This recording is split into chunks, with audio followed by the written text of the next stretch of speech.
विद्यार्थी मित्रांनो, सह्याद्री ट्युटोरियल्स मध्ये तुमचं स्वागत आहे. आपल्या देशात ना कॉम्पिटिटिव्ह एक्झामला एवढं महत्व आहे ना, एवढं महत्व आहे काय विचारूच नका. ठीक आहे. लहानपणापासून आपल्याला सांगितलं होतं की स्कॉलरशिप एक्झाम आपण जीव तोडून अभ्यास करतो. ओके. बऱ्याच एक्झाम सेंटरवर शिक्षकच मुलांचे पेपर सोडवून देतात आणि ती मुलं स्कॉलरशिप मिळवतायत. अरे वाह! त्याच्यानंतर 4थीची स्कॉलरशिप, 5वी, 8वी स्कॉलरशिप, एन-टी-एस सारख्या एक्झाम.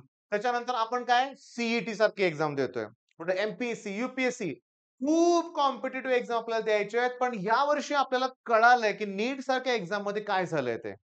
आपण काय विचार करतो, जाऊ दे ते नीट म्हणजे साठी तिथं करोडो रुपयाचा व्यवहार होतो. सी काय आपली चांगलं चाललंय, व्यवस्थित चाललंय. ऑनलाईन एक्झाम छान घेतायत. पण यावर्षी सेलचा पण कारभार आपल्या सगळ्यांसमोर आलाय. आता याला स्कॅम म्हणायचं, काय म्हणायचं सांगा बघू? महत्वाचा मुद्दा काय, मला छोटीशी 1-2 फोटो तुमच्यावर शेअर करायचे आहेत. मुलाचा मी फोटो जरा ब्लर करून ठेवलेला आहे. एकाच मुलाला सेल 2-2 मार्क लिस्ट कसं प्रोव्हाईड करतंय? मी तुम्हाला सांगतो, की हे जे आहेत ना, ओके, बघा मी तुम्हाला सांगतोय.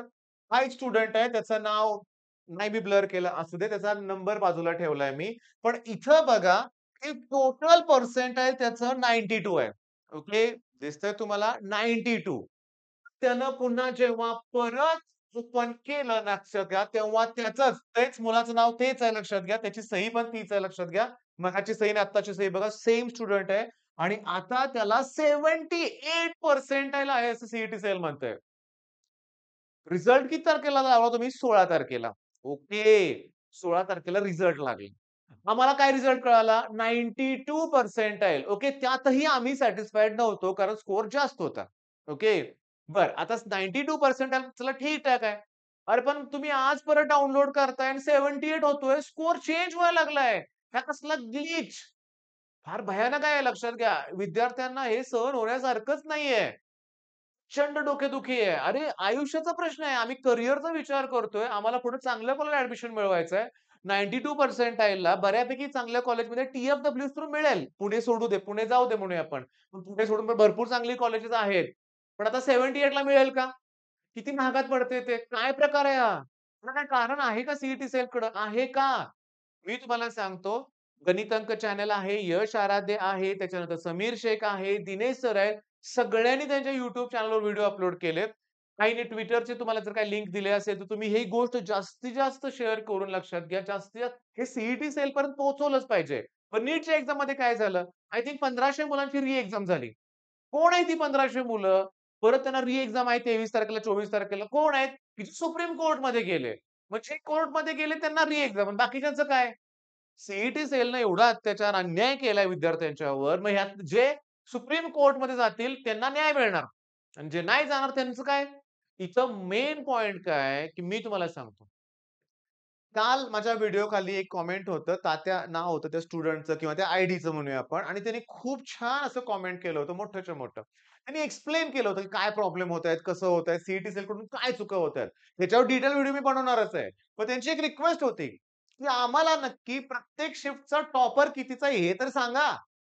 त्याला 100% तुम्ही देणार आहे. आणि मी तुम्हाला सांगतो, अरे हे टाइप करायचंय. मी तुम्हाला सांगतो क्लिअरली लक्षात घ्या. यात काहीही घोटाळा करू शकतात ते लोकं. क्लिअरली मला असं वाटायला लागलंय, की ऑफलाईन एक्झाममध्ये पण घोटाळे होत आहेत. ऑनलाईन एक्झाममध्ये पण घोटाळे होत आहेत. मुलं जीव तोडून अभ्यास करतायत आणि त्यांच्या पदरी केवळ निराशा मिळते. केवळ निराशाच पदरात पडते म्हणूया आपण.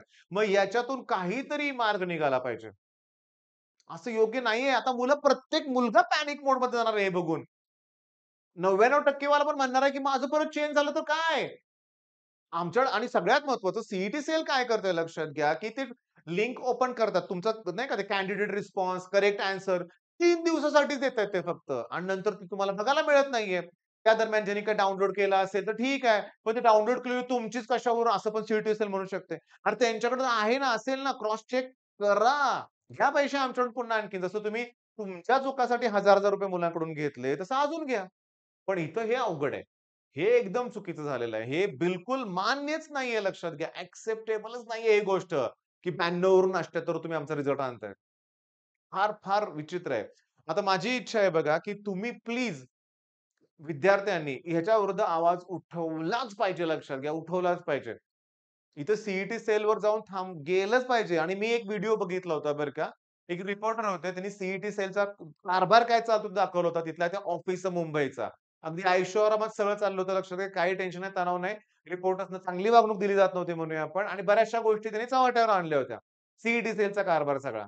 आणि महत्वाचं म्हणजे काय माहितीये का, की त्यांना आपण जे फीस भरतोय त्यातून त्यांचं पेमेंट होतं असं ते रिपोर्टरनी सांगितलं. म्हणजे ही वेगळीच ऑर्गनायझेशन आहे. मनमानी कारभार चाललाय.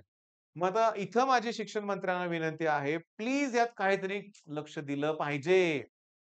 पुढच्या मुलांना प्रश्न पडेल, आपण एवढं करतोय कशासाठी आणि काय होणार आहे याच्यातून? मी तुम्हाला सांगतो, उद्या मी आता सगळ्यांशी डिस्कशन करणार आहे. उद्या आणखीन YouTube कम्युनिटीज तुम्हाला मदत करणार आहे मला माहिती आहे आणि आम्हाला ह्यात मिळून काहीतरी मार्ग काढावा लागणार आहे. तुमच्यासाठी आम्ही सगळ्या ह्या गोष्टी करणार आहे लक्षात घ्या. पण सगळ्यात महत्त्वाचं तुमच्याकडून पण सपोर्ट येऊ देत. हां, पालकांना थोडासा तर आता लक्ष द्यावंच लागणार आहे. तुम्हाला म्हणजे आपल्याला सेल विरोधात काहीतरी करावं लागेलच. नाहीतर या असल्या गोष्टी धोकादायक आहेत.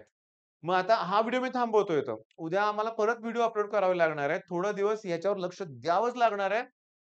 कसं आहे, काही मुलांच्या बाबतीत ज्यांनी घडलं ना हे, त्यांनी लगेच निराश होऊ नका. सेल विरुद्ध लढूया आपण आणि आपल्याला त्यात काहीतरी यश मिळवावं लागेलच. ठीक आहे, मी हा व्हिडिओ थांबवतो इथं. All the best.